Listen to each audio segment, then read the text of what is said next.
Welcome back, Flare community. I hope you're all well and having an incredible day as always, and today's video is an absolutely incredible one.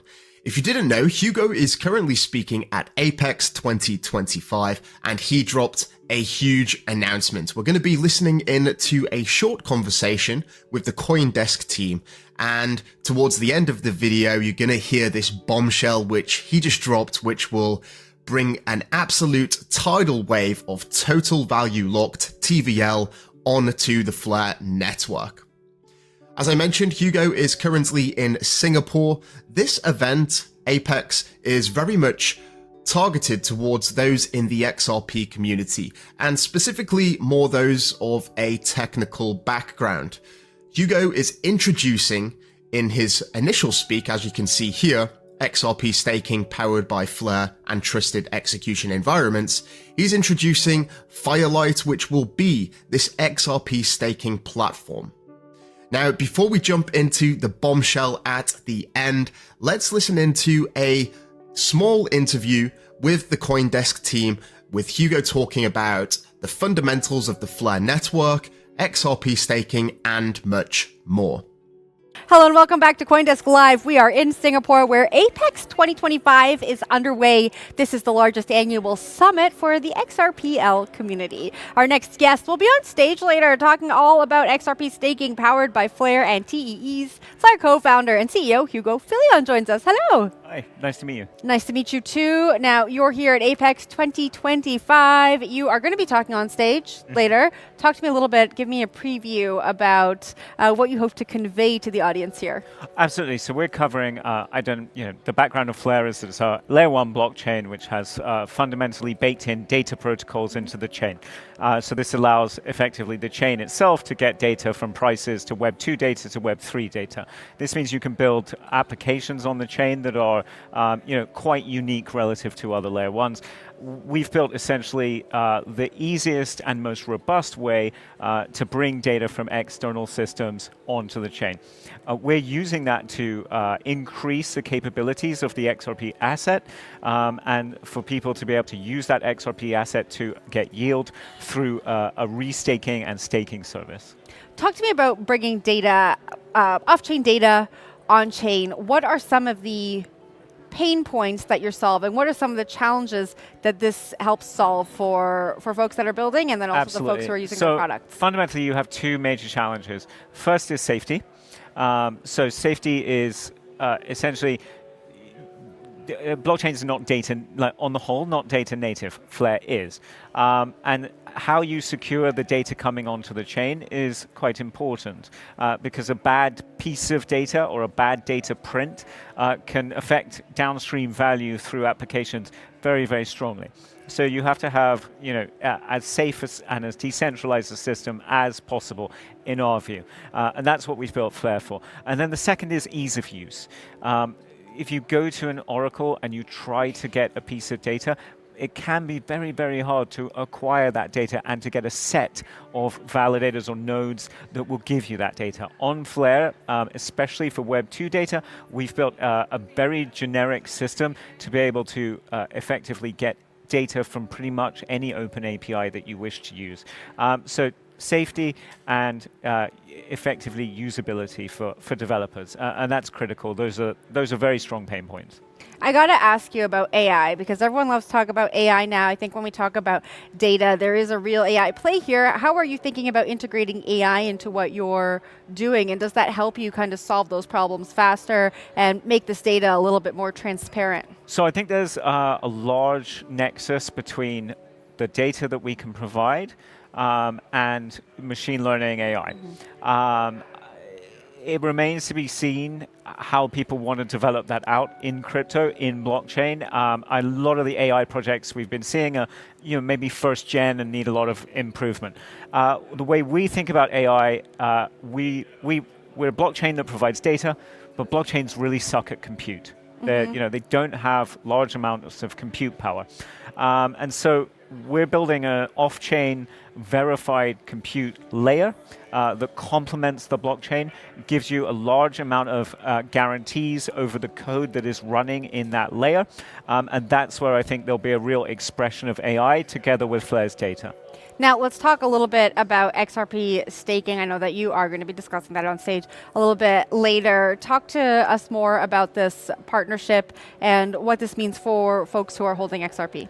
Oh, absolutely. So we're building with an entity in the US called Firelight. We're building a staking platform for XRP. And it's going to start with things like staking to AVSs. An AVS is actively validated service. This is a service either on-chain or on a different chain or a layer 2 that needs to acquire value in order to bootstrap its ecosystem, acquire security value. That's the fundamental premise of effectively staking in this manner. But we're also going to be providing different types of vaults. So you have a risk strata, starting with very, very, very low risk things like staking to AVSs, but there'll be other vaults with different risk levels that do more interesting financial activities with XRP. And so people will be able to pick effectively the level of risk that they want, obviously compliant with regulation. So from very simple low risk things to higher risk, higher return things. And that's the sort of promise that staking represents for XRP, which is, of course, a $134 billion asset and a huge use case for Flare, and a huge use case for being able to put XRP to work in other areas. You said obviously compliant with regulation. So far at the desk, we've spoken about regulatory regimes all over the world. We've talked about MAS here in Singapore. We've talked about the US. We've talked about MiCA over in Europe. How do you ensure that compliance is up to par with all the different regulatory frameworks and the jurisdictions that you operate in? Yeah, I mean, I guess I'm fundamentally an infrastructure builder, and so I don't really build applications. The things that we build are sort of not. We don't have to think necessarily about compliance because it's very core infra. For our partners that build applications that people are going to directly use, that's their sort of bread and butter. And you just have to. I think you have to pick the hardest regulatory regime that you want to attack.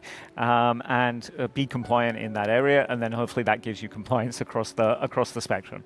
All right, we are at Apex 2025 in Singapore. What are you hoping to walk away from the event with, and what are you hoping to walk away from the region with as you go back home and continue to build? Absolutely. So, I hope the XRP community and the people at Ripple will understand, what we're building with Flare and Firelight. It's obviously the first major use case for our blockchain for data. We obviously intend to go way beyond, just XRP staking. There's huge value in using data and compute to increase the capabilities of DeFi applications. We think we have probably a list of 30 things we would like to have built. So if you're a developer out there, come and talk to us.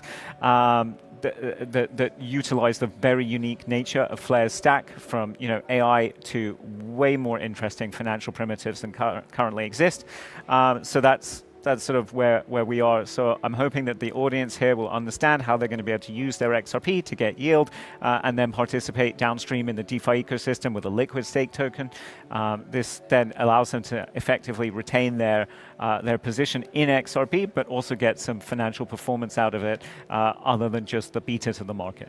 You mentioned a little bit about what you're thinking about next, wanting to go beyond XRP staking. What is that next step? Can you give us a little bit of alpha? Absolutely. So we obviously have XRP staking. We have a DeFi ecosystem, but we're building out a verifiable compute layer. I think that once you have a compute layer, you can start looking at, okay, well, how do I put things like risk models into a compute layer? Once I have a verifiable risk model that can't effectively be changed arbitrarily, because this is the guarantee that blockchain gives you, is that this is the guarantee you want to replicate from what blockchain gives you with a verifiable compute layer, which is that the code is the code and it doesn't, it's fairly immutable. what you then have is you have data, you have compute, you have liquidity, and suddenly you have a very interesting substrate against which to build really quite complex cross-chain, multi-chain products, both for institutional and for retail. So I thought that was a really great interview, and we also have this nugget here that I just wanted to talk about because a lot of people were anticipating the launch of F assets and Firelight during this presentation, and I must admit I was one of them, but it seems like this was not the time.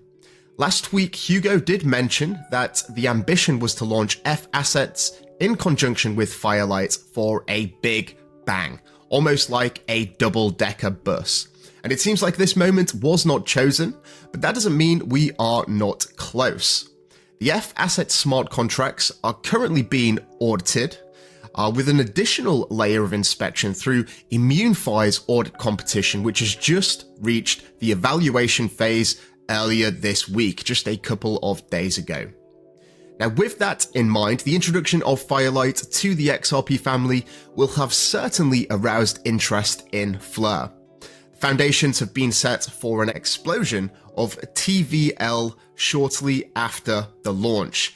Now, I thought this was the end of the speech here from Hugo, but there was one absolute bombshell that was announced shortly after, and that's what we're going to look at right here. So, Vivo Power, which is a publicly listed company on the Nasdaq, and the Fleur network launched definitive strategic partnership to deploy 100 million in XRP for institutional yield. Yes, institutions are coming to the Fleur network. This is absolutely incredible, and especially if you consider that the total value locked, the TVL on the Fleur network right now, is hovering somewhere around 200 million. So this company is committing to deploy 100 million, which is almost going to increase that by 50% of XRP for this institutional yield.